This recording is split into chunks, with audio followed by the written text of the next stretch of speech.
je m'appelle Thomas Uriez.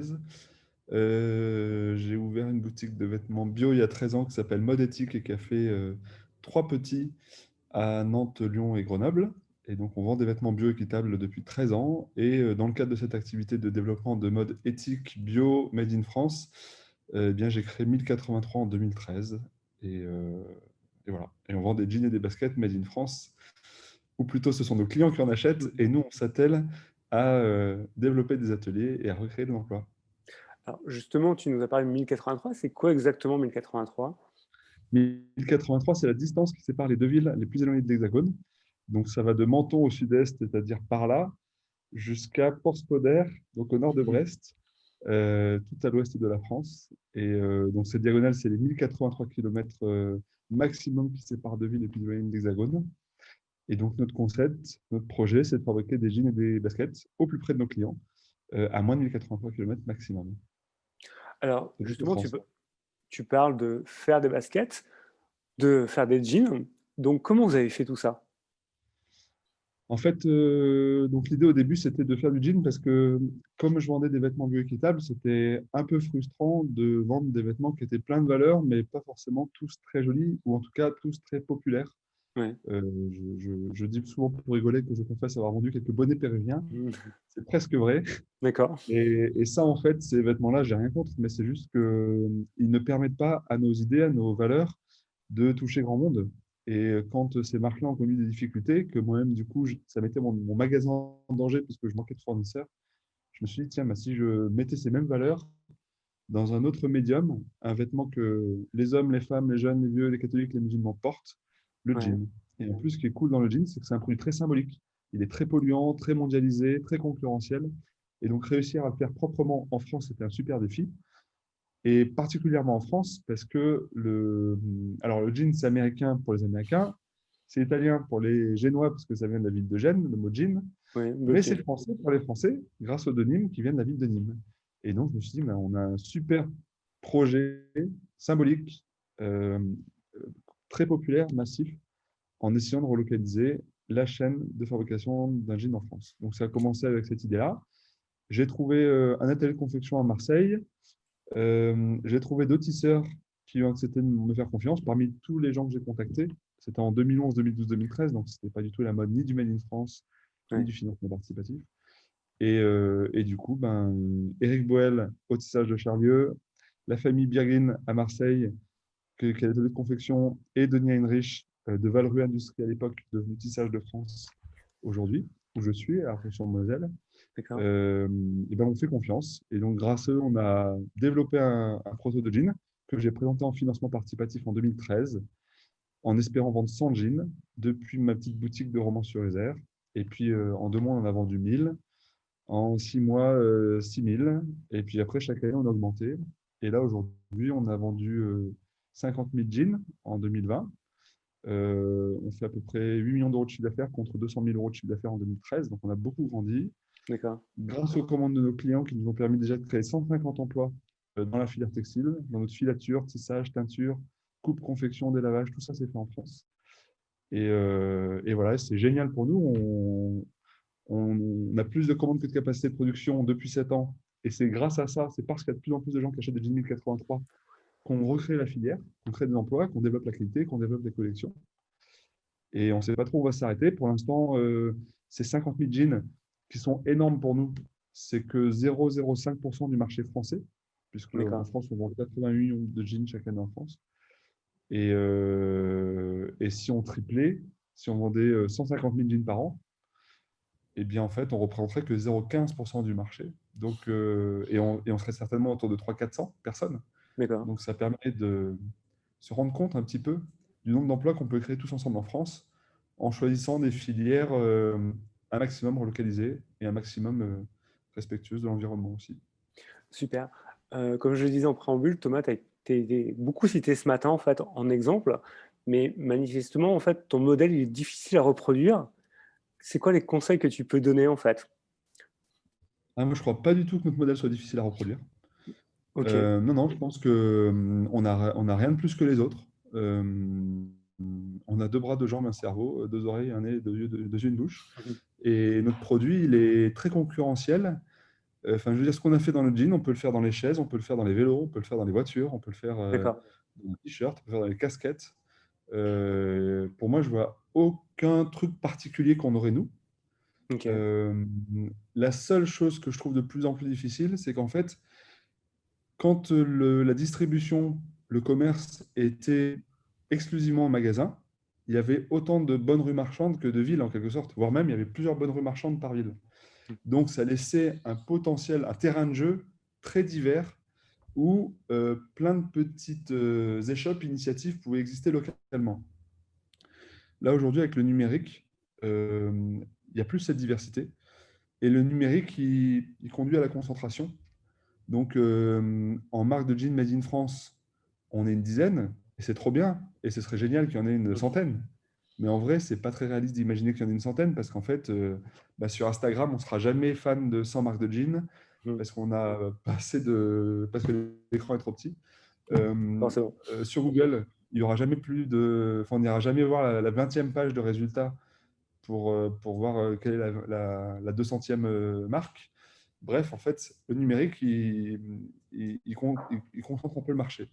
Donc ça, c'est la seule réserve que j'aurais. Mais je pense que dans toutes les typologies de produits, ce que l'on a fait, n'importe qui peut le faire. Après, pas exactement avec les mêmes réponses que nous, évidemment. Nous, on a adapté à ce qu'on a découvert dans le jean. Mais je veux dire, produire et vendre directement sur Internet, c'est juste ce qu'on fait. Ça n'a rien d'extraordinaire. Et en Euh, vrai, c'est même pas oui. innovant. Parce que même notre modèle économique, pardon, je suis bavard, hein, Non, vas-y, mais vas-y. Je là pour ça.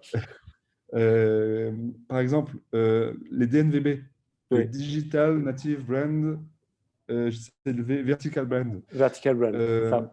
c'est le concept à la mode, des marques qui fabriquent et qui vendent en direct sur Internet. Ça n'a rien d'innovant. C'est une mode de circuit court où il y a une fabrication, la marque, c'est le vendeur, et il y a un troisième acteur, c'est le consommateur. Donc il y a trois acteurs dans la filière. Fabricant, marque, distributeur et consommateur. Oui. Pendant les 30 Glorieuses, la filière était aussi composée de trois acteurs. La seule différence, c'est que le fabricant, c'était aussi la marque. La société Charles Jourdan, un roman, fabriquait des chaussures et les vendait sous sa propre marque à des commerçants qui les vendaient aux consommateurs. Donc on était sur une forme de circuit court aussi. Et j'irais même plus loin, les Zara, les Decathlon, les produits Carrefour, tout ça, c'est le même modèle économique que les DNVB. Ce sont des marques distributeurs qui achètent des produits qu'ils font fabriquer et qui les vendent aux consommateurs. Et 1083, c'est juste ça aussi. Donc en fait, ce mode de circuit court, il n'est pas innovant. Très clair. J'ai une Et il est question. universel. Ça marche pour les carottes et pour les jeans. Parfait. J'ai une question d'Isabelle dans le chat qui dit: est-ce que vous distribuez uniquement sur le net? Alors non, parce qu'on a trouvé une petite astuce. Très Mais bien. cette petite astuce, elle n'est pas réservée aux jeans. Elle est valable aussi pour tout. L'astuce, on l'a découvert parce qu'avant de créer 1083, on était commerçant. Et donc, en tant que commerçant, quand on vend des vêtements, on est habitué à faire un coefficient de 50% de marge en entrée de saison. 50% de marge, ça fait un coefficient de 2,4 entre le prix d'achat hors taxe, 10 euros par exemple, multiplié par 2 pour faire 50% de marge, ça fait 20 euros hors taxe, plus la TVA fois 1,2, ça fait 24 euros. Donc 24 divisé par 10, c'est comme ça qu'on retrouve les 2,4, le coef de Ok. 2,4.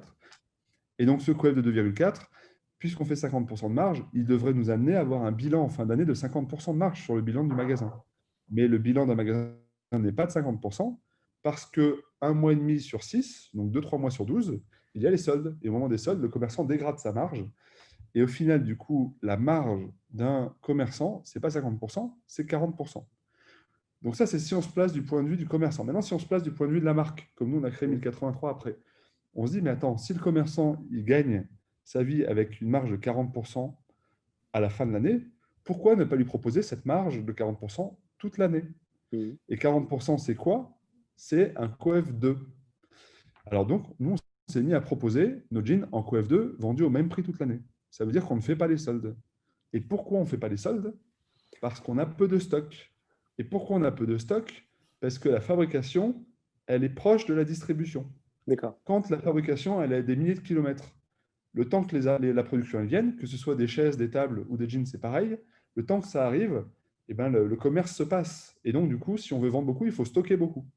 Et donc, si on stocke beaucoup et qu'on ne vend pas tout, il faut solder. Par Déstocké. contre, si on veut produire et vendre localement, quand on vend beaucoup, on ne fait pas augmenter la taille de son stock, on augmente juste la production, mais on n'augmente pas forcément son stock.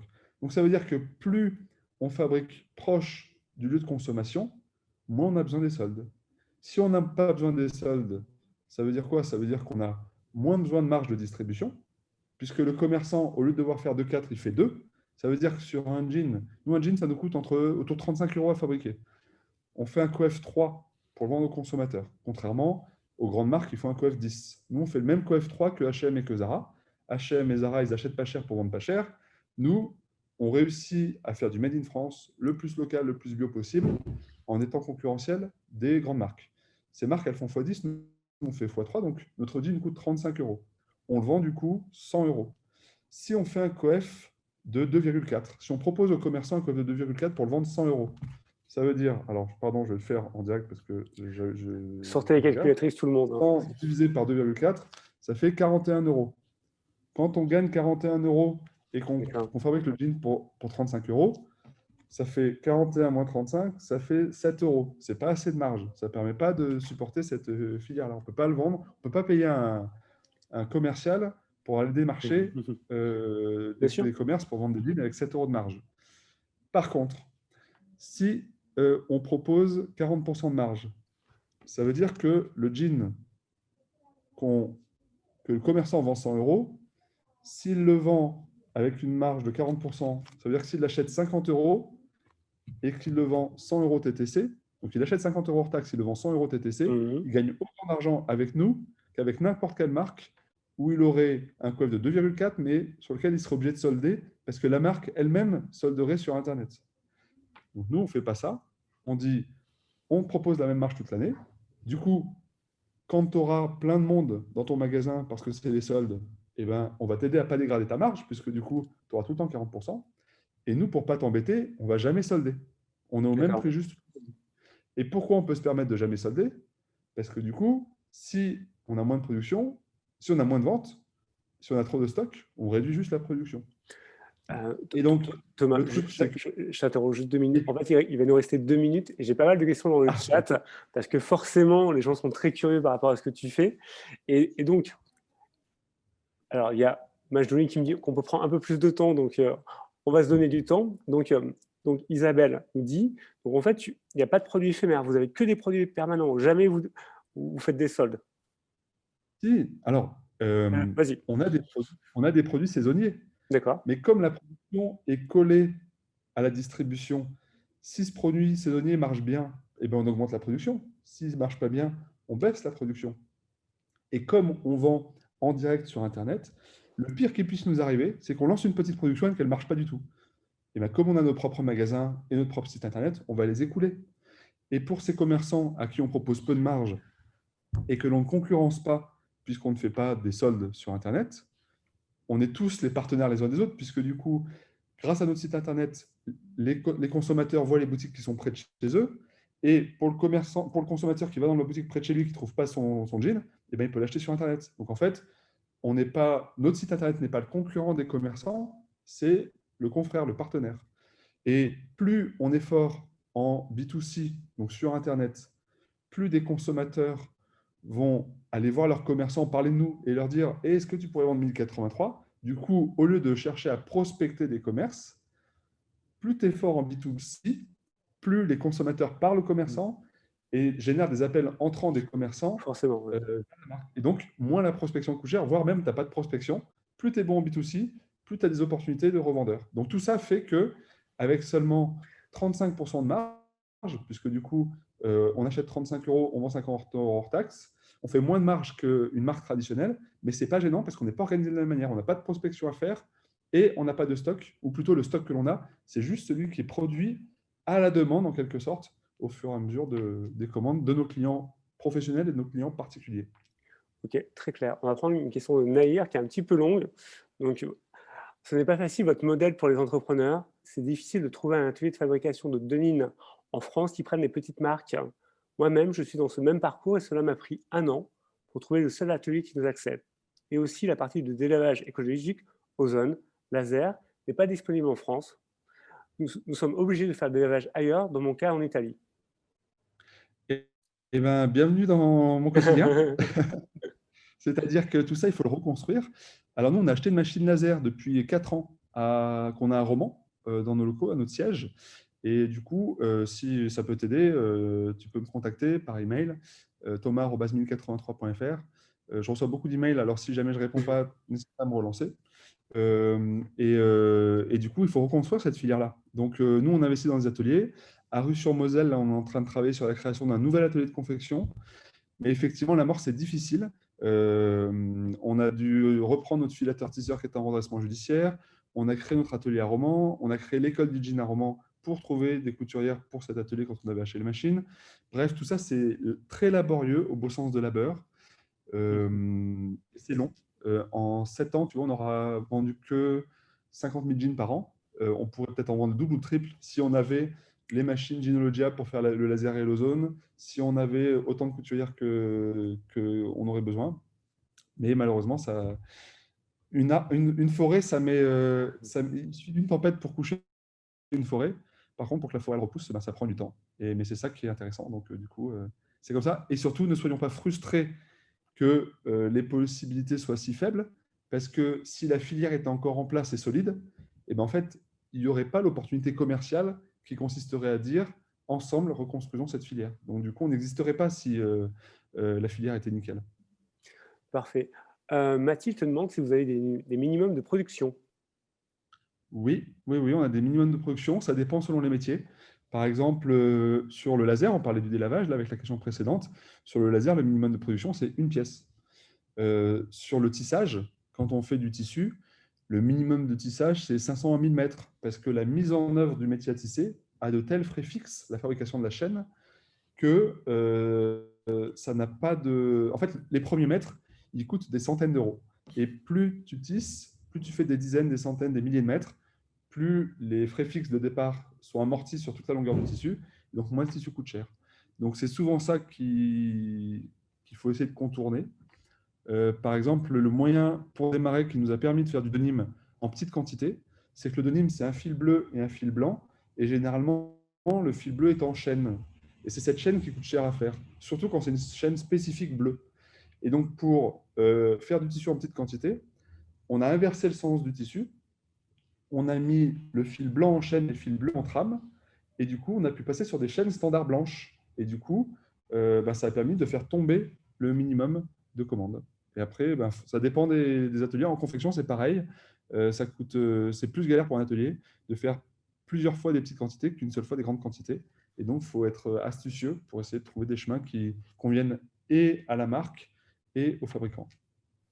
Super. On va prendre une dernière question et un dernier commentaire.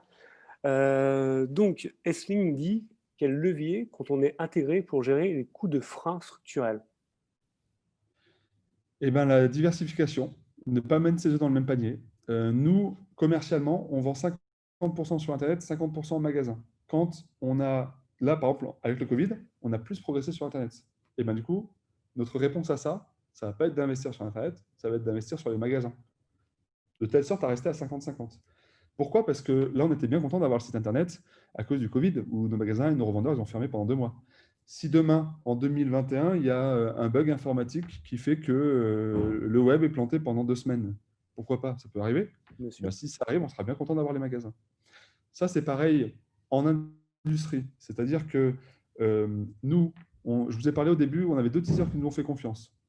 Et ben, on continue de travailler avec les 2 tisseurs, même si on a racheté notre tissage entre-temps. On a 5 ateliers de confection avec lesquels on travaille, à Marseille, à Mont-Soleil-Mines, à Romans, à Bobigny, à Calais. En fait, à chaque fois, on essaie de diversifier et on demande à nos partenaires eux-mêmes de se diversifier pour ne pas être leur seul client. Et grâce à ça, s'il y a un coup dur quelque part, il y a toujours quelqu'un qui a une réponse. C'est un peu comme si une filière, souvent c'est comparé à une chaîne avec des maillons. Et nous, on serait plus une cotte de mailles avec plein de maillons partout. Et grâce à ça, si un maillon pète au milieu, tout ne se déchire pas, la chaîne ne se rompt pas. Voilà, donc diversifier, diversifier, diversifier. Super.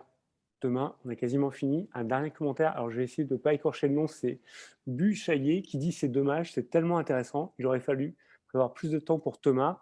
Donc, moi, je propose qu'on fasse une masterclass rien qu'avec toi, où les gens pourront effectivement poser plein de questions. Qu'est-ce que tu en penses? Ah oui, bah, moi je suis dispo avec plaisir, hein. Je vous emmène dans nos usines, on peut se balader, on peut répondre à vos questions. En fait, on a 1083, ça n'a grandi et tout ce que je partage, c'est ce qu'on a appris grâce aux échanges, grâce aux échecs, grâce aux réussites. On l'a partagé depuis 7 ans en continu sur la page Facebook, sur le blog de 1083. Et l'an dernier, j'ai tout recueilli, tout rassemblé, tout synthétisé dans un bouquin qui s'appelle Remade en France, qu'on a sorti il y a un an chez Duno. Et l'idée de ça, c'est vraiment de partager nos astuces à nous pour que chacun dans son domaine s'en inspire et puis voit ce qui peut marcher ou pas marcher. Mais si ça peut être un début pour découvrir un peu comment on a pensé les choses, ben, n'hésitez pas à le lire. Parfait. Thomas, merci beaucoup.